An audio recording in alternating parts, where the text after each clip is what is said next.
Yeah, I want to give my take on the woman who called the boy stealing from her purse the N word, because I've heard a lot of people talk about it, and I know I'm not the first to the party to talk about it, maybe somewhat late to the party, but because I'm a black man in America and I've been a young boy and I've taken things before.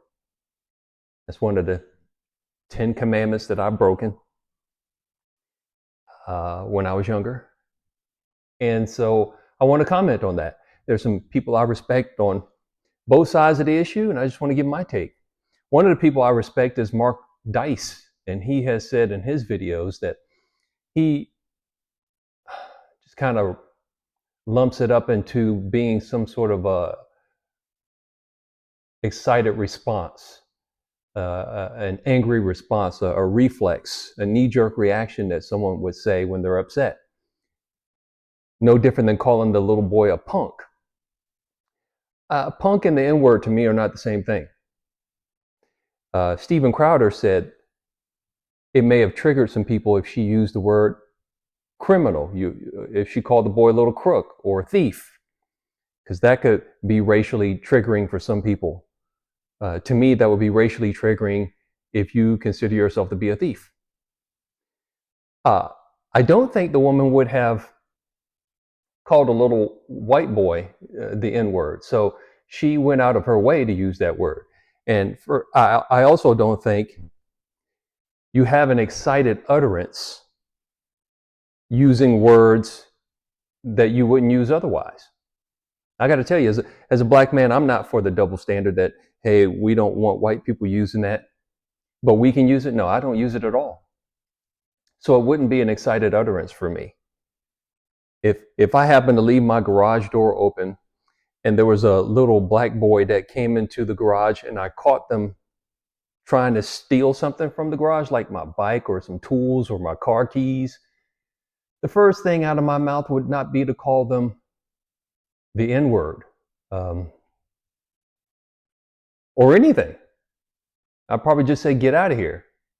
The fact that they're being caught red handed would be enough to probably scare them away. I'm 6'2". They're probably at that age, 10 years old or so, 4 feet. And me coming in, towering down at them is going to make them want to scatter and be ashamed instantly. So I, I've never been one to go for the double standard on that word. So since I don't like double standards, I just don't use the word myself. And I wish we all could get to that. Conversely, you have this Somalian man apparently who's had a record himself or being charged for being inappropriate with a 16-year-old girl. But why are there so many Somalis in Minnesota? They're coming from a very warm climate, and now they're in one of the coldest states in the union. That's one thing. But for him to try to get the woman canceled, and I understand there's some people, maybe NAACP affiliated or some black group affiliated, wanting somehow to find some charges to press against this woman. I'm not for that. But mercy, last I heard, she was over $750,000 in Give, Send, Go donations. It's probably $1 million now. So who knows? I don't think it's going to set a trend. This could be a one-off, but some people are upset that the guy that Carmelo Anthony that killed a young man named Austin, I think it was his name.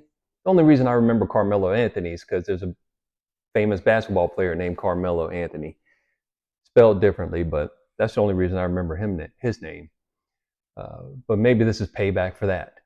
And if this is payback for the Carmelo Anthony striking a young man in the heart and killing him out in Texas, where does it end? Because I recall roughly 20 years ago, probably close to 30 now, that was the excuse that a lot of black people use when they were so pro the O.J. Simpson um, outcome with his whole trial, his double murder trial. They felt like this was payback for all of the injustices for black people who were arrested and convicted unfairly. And that's why they cheered when that verdict came out, and white people just kind of dropped their shoulders when they found out about it. I didn't know anything about it. I wasn't following it. I was in college and grad school. I didn't know who Kato Kaelin was until after the verdict. I didn't watch any of it on TV. So, but once I did start seeing some of the responses, it was shocking to see how it was going,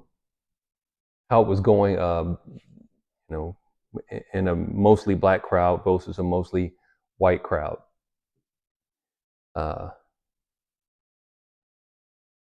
Man, I thought we were doing pretty good before Obama came. My best friend is Caucasian, so I just don't. It feels weird that we're acting like we haven't made any progress. But nevertheless, again, I just don't use the word. There are a lot of words that I don't use. A lot of profanity is in my head, but it doesn't come out of my mouth. I'm very profane up here, but it doesn't come out of my mouth just because I've decided not to. So I think it's lazy to use vulgarity, especially that word that's considered hostile and impolite in mixed crowds, even in singular crowds. Members of my family, if they use it, they're not going to use it around me, and definitely don't use it in my house. Do not use it in my house. I dated a girl who became my wife, and she used it once when we were dating, and I had to nip that in the bud, I thought. But then when we got married, she used it another time as leverage on me. I didn't flip out, but I was just disappointed because the whole time I lived in Texas, no one had used that word towards me. And so now I'm marrying somebody and recruiting them into my family. The one person in all of Texas to call me that word is the person that I marry. So I just walked away when she said that, and then she's sending me a text message saying, "I'm sorry, I don't know why I said that." And that didn't make the situation better because I'm thinking, you don't know why you said it? That means you're out of control. You're not in control of yourself. That makes it worse. It's not like I didn't know some things that I could say that would be like pulling the pin off a grenade and then rolling it at her feet to just totally destroy the relationship. I know those words. I just stay away from them. One of her daughters sent me a text in defense of her mom and some spat that the two of us were having, saying my mom could do better than you and blah, blah, blah. And I just blocked the girl rather than sending a response back, even though I know what I could have responded with that would have destroyed her. And because it was something that I felt like I knew that her mom felt about her, it probably would have caused an even deeper rift in the relationship between those two. But I didn't do it. Still haven't done it. Even though we're divorced and don't have that relationship anymore. Why? Why would I do it? I've rededicated myself to Christ. There's no benefit in it. Just move on. So I think we can all do better. I'm in some ways glad that the woman is getting the resources that she's going to need in order to hopefully start over someplace else.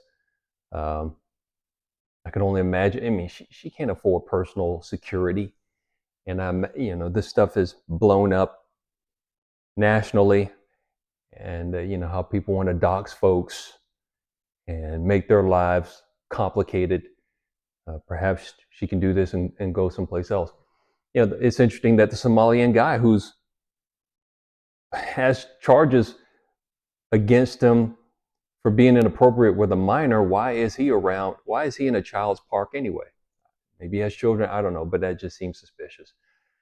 So I don't want to seem like I'm riding the fence here. I don't like the use of the word. I think it was lazy to use it. She shouldn't have used it with the young man.